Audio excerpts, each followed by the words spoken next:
What's up, everybody? Welcome back to the channel. So I posted my first YouTube video the other day about my car, cut the upper and lower torque boxes out of it.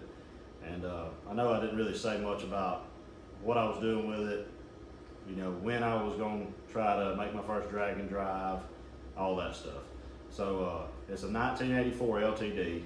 It's there wasn't a whole lot of them built. It was a police package, so it had the 5 liter in it, you know, 5.0 small block, the old school 302, and that's really about it. Nothing special. It's cool to me, you know, because it's a 4-door car. I've got 3 daughters and a wife, and I plan on taking them all on drag and drives and doing it as a family event.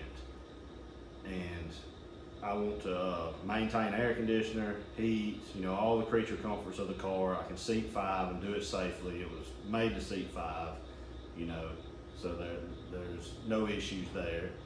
And I've already got a bunch of parts ordered in for the car, and I'd like to go over what I'm doing. So what I'm doing is I'm trying to make it, like, in my mind, the ultimate street car / race car, something I can do drag and drives with, something I can take up and run street car classes in the no prep. You know, it's gonna be nothing crazy fast. I mean, if I could run 550s in this thing and have the potential to run 520s, you know, I mean, I know that's a long stretch from where it's at. I mean, as you see, and the fastest I've ever been personally is 630s to the 8th, you know, in a little S10 that I built previously. But I do appreciate everybody watching that watched, and I do all my own work, all my own fabrication, transmission building, engine building, suspension work, and I've never done much suspension work. I'll go and throw that out. I mean, I've never set much suspension up. I mean, I've done, you know, plenty of suspension work, but I've never, like, set it up to go down the track. So that's gonna be new to me.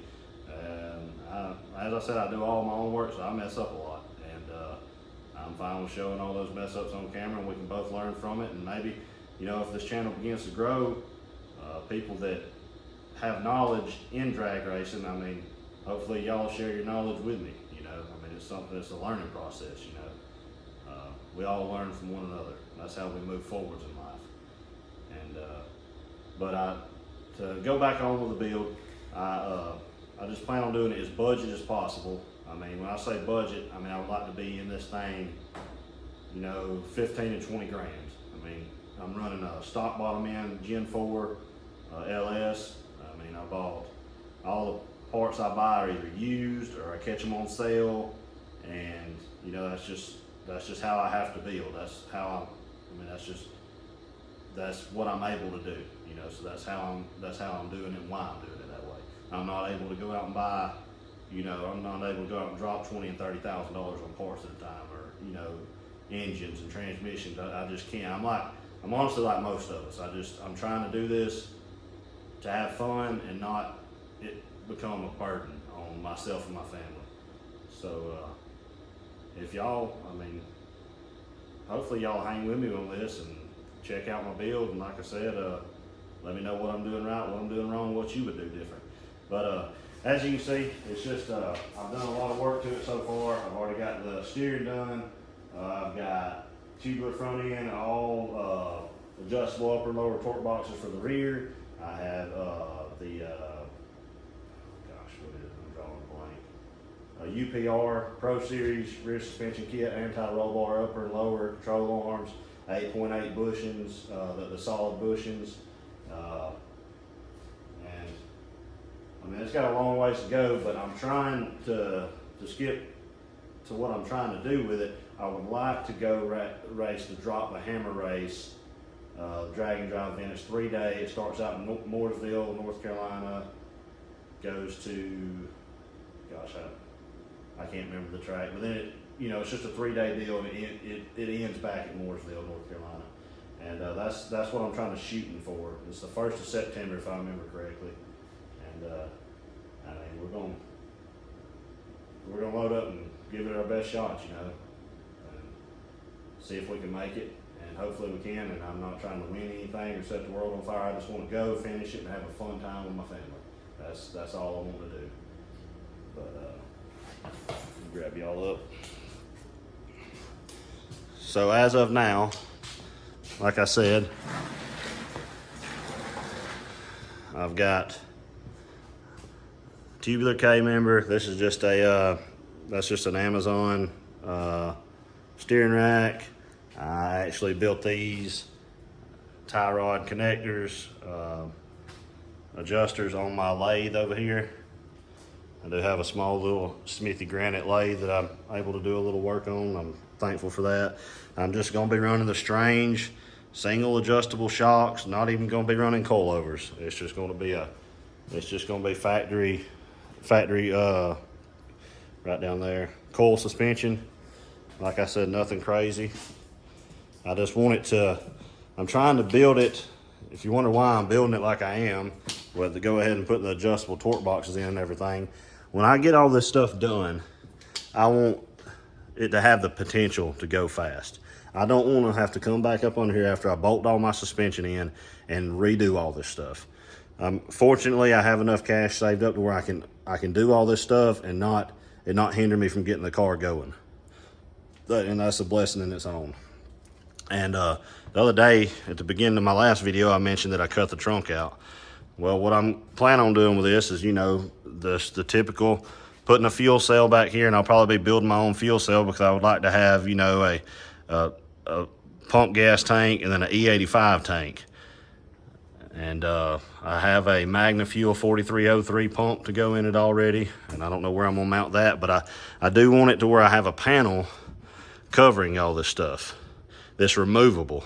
That way, making suspension changes at the track or wherever, if I break something or whatever, I can pull this panel out and I can easily access where my upper control arms will be right here and my lowers will be, they'll be, you're going to have to jack the car up and put it on jack stands to make a suspension change, but at least it'll make it, if something, like I said, if something breaks or something, and in my mind, it would make it easier. It may be absolutely worthless by the time I do it. But that's TBD, to be determined. I'll be running a TH400 transmission that I'll be building myself. I've built a few transmissions. I'm no specialist at it. I have a Hipster's reverse manual trans brake valve body, and I've got all this stuff. All this stuff is in real good shape, the grill and everything like that. And as you can see, this bar right here, you can't really tell it on camera, but I bent this bar up and tacked it up here and then let the car sit for about a week. And then I come down here and noticed it wasn't welded up, so I welded it all up. And long story short, this side is longer than the other. So I've got to take this bar back out, which will be the radiator support, intercooler support. Everything will be mounted off that bar. And the interior is decent in the car. Like I said, it's going to be a task to keep air conditioner, but I plan to keep it. And I hope it never turns into a full-blown race car. These wheels, I really like these wheels, but they don't really look good on the car. I think I'm just going to go with some Jegs, aluminum, the Star wheels. And I'll probably end up buying 2 sets of rears, one that I can run on the street and one that I can run at the track, because I really don't want to be riding around with mismatched wheels. Because I do plan on driving this thing a lot. My daily driver is a 1987 Jeep Cherokee, and this thing will be a lot more exciting to drive than it. I would like to think anyways. But I have the Holley Terminator. I've already purchased it, Holley Terminator X. I have the Can-IO expansion module. I've got boatloads of parts, some exhaust parts already. I've got the turbo that I'll be running is a VS Racing 78, 75, Gen 3 dual ball bearing turbo. The reason I went with that one is because it was on eBay. I found it on eBay. Somebody had dropped it and busted and chipped the tooth off the turbine wheel. And we'll see how we go about repairing that. I don't know if I'm gonna put a new turbine wheel on it, or if I'm just gonna, take the same amount of material off an opposing the adjacent turbine blade. I know it sounds crazy, but it'll more likely be balanced doing it that way. And if it ain't, y'all get to see it. I mean, it being on the exhaust side, I'm willing to take a risk. On the intake side or on the compressor side, I would not take a risk. But anyways, appreciate y'all tuning in. Appreciate y'all watching. And I'll be the next video will be installing these torque boxes. That's the lowers. I've got the upper at the house. It's a Hammer Fab and Concept, and it's a nice piece. I can't wait to get it installed and welded in and painted up and get this thing back on the ground where it'll actually roll again. But like I said, appreciate y'all tuning in, and we'll see y'all in the next video.